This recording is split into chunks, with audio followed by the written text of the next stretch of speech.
In today's video, we're going to discuss how to write your personal statement and how to write your explanation statement. This is a good time to tune in because we're going to also dive into a little bit of my story, but you may need to be careful because I don't want you to cry. It's going to get a little sensitive. For those of you wondering why I stopped playing football, this is your chance to hear my story. Not many people know why, and I'm here to tell you.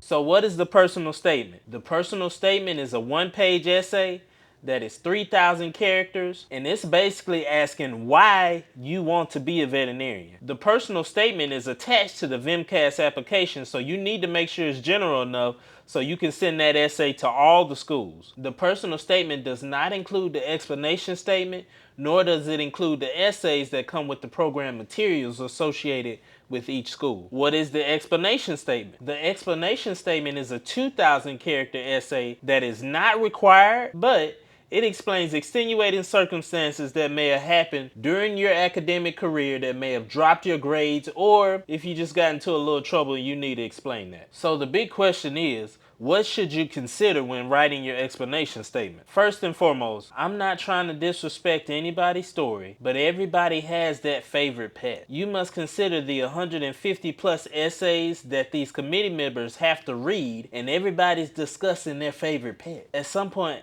that's gonna get old. Remember that this is your story and you're telling them why you're going to be a veterinarian. You don't have to be disrespectful, but you can acknowledge why you went through all that coursework to get to this point. Vet school is hard and you knew that, but you're up for the challenge. When writing this explanation statement or personal statement, you need to make sure you get to the point. You only have 2,000 or 3,000 characters to work with. Honestly, that's not a lot of words. Don't give the committee too much fluff. They don't need to hear all that. Now we get to the part that you all been waiting for. Y'all want to hear my story? What I put in my explanation statement and what I put in my personal statement? Here we go. You better grab some tissue or something. It's about to get a little sensitive. To start off, I've had over 9 orthopedic surgeries, 5 knee surgeries, and 4 shoulder surgeries. I'm not including the random surgeries that they had to go in because I bent a screw in my knee, or the surgery where I snapped my forearm or broke my fingers. All in all, I've been through over 5 or 6 years of rehabilitation. It all started in 11th grade. I was going in for a tackle, I hit my shoulder right on the top and the ball slid right out the back of the socket. That was in 2011. My last surgery was in 2014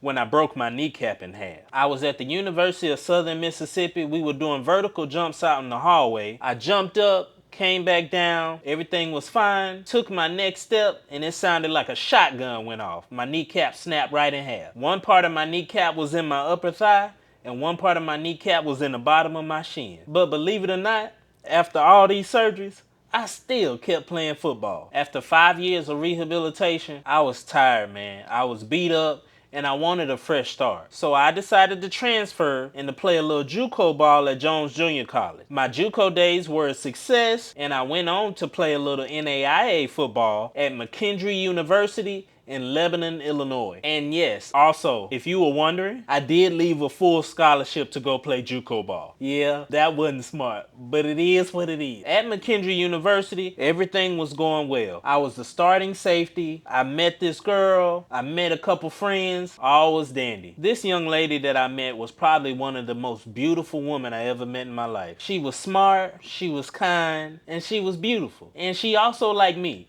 I happen to like people that like me. After about 2 months of falling head over heels for each other, I found out she was pregnant. Man, this was the most excited I had been in a while. I called my people. I told everybody I was about to be a father. Everything was going well. We were ready to be parents. We had the warm and fuzzies. I was the starting safety at my new school. Life was good until her family found out. The young lady I was dating happened to come from a very religious family. Her family was of Arab descent and they were not interested in keeping a baby that I helped create. But she did have my back. She wanted to keep the baby. Fast forward about 6 or 7 months later, I'm leaving practice and I see a text from her. She said, "We need to talk." Anytime you get that text, you know something up. I finally make it home and she hit me with it right away. She had an abortion plan. Man, I'm serious. I was straight up devastated. My mama, my sister, my aunties, just about everybody called her family just to see if we could somehow keep this baby. That night, we kind of left the situation alone phone and said we'll talk about it later. Fast forward 1 more week, I get a call after practice. She's crying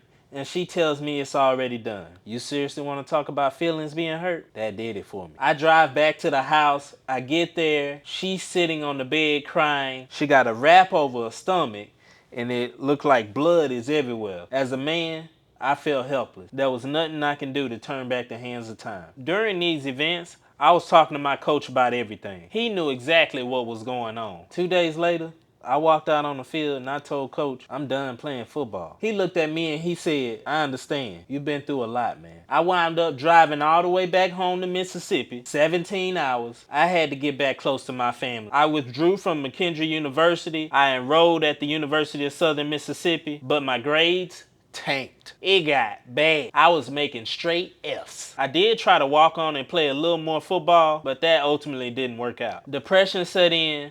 My feelings were hurt, and I felt like I had no control over my life. But I did get back on my feet, and I wound up finishing my bachelor's degree at the University of Southern Mississippi. I went through a lot during that time frame. It's not required, but I had to give them an understanding of what happened during that time frame when my grades just went to crap. I also had to give them an understanding of why I withdrew from a program in like 7 to 8 months. I stayed at McKendree less than a year. If you got any situation where something went wrong, you need to tell the committee what exactly happened. In reference to my personal statement, I discussed ideas that were similar to my explanation statement. I want to be a veterinarian because of my injury. I want to be a veterinarian because during my time of depression, my only comfort came from a Great Dane named Colonel. That was my dog, literally. He stuck by my side and we did everything together. I want to be a veterinarian because I want to teach the skill sets that were once taught to me. Within sports, and learning from different animal healthcare professionals, I developed leadership skills and teamwork skills. I desire to use these skill sets to develop future generations when I become a veterinarian. I'm a first generation male in my family. My father, his dad, and his dad before that never graduated from college. I have a child of my own. I want to be a guiding light to the future generations that come after me. I do love animals, but my reason for being a veterinarian is slightly different. I want to serve and represent the people who grew up a lot like me. That's my ultimate dream. So if you're wondering what to put in your explanation statement or your personal statement, I just told you what I did. Remember to keep it personal and tell them who you truly are on the inside. Don't hold back. You lived your life and you are the only one that knows what truly motivates you. That's all I got for this video.